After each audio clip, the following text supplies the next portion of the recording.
Abantwana besikolo samabanga aphakamileyo i-Eyisisekelo eBityi Mthatha bachophele iimviwo zebanga leMatric ngaphandle kuka-Azakhe Seti oswelekileyo no-Endinako Seti osafumana unyango olukwinqanaba eliphezulu esibhedlele ngenxa yobuzaza bomonzakalo, kanti umzala wabo yena ukwazile ukubhala iphepha lokuqala namhlanje ngempumelelo nangona exhelekile emphefumlweni kukubulawa kukamama wakhe umnakwabo umzala umakhulu notatomkhulu wakhe ngobusuku bohlaselo ngoLwesihlanu.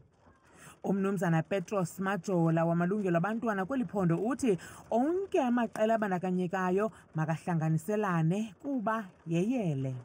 Kufuneka apha kuqinisekiswe into okokuba oonontlalontle, psychologist nabani na kwi-private practice kuyasondelwa apha kuba banintsi abantwana abalimeleyo ngaphezu kwabantwana abalimele nje emzimbeni kodwa nasengqondweni.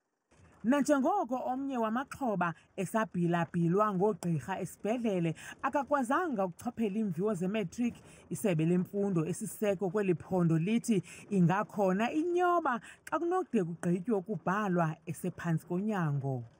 The one that is at home that was not really affected is going to be assessed by the psychosocial support today to give a determination on whether is the learner able to write, and if she is not able to write today, we would then defer her chance of writing grade 12 to the examination of June 2025.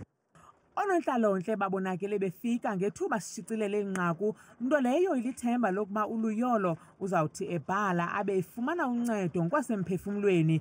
Ngokosapho uEndinako ungeniswe kwigumbi lotyando ngelixa omnye ekhutshiwe esibhedlele. Kwiindaba zethu kuChannel 163 oziphathelwa Newsroom Africa, ndinguntsiki Noyiya eBityi Mthatha eMpuma Koloni.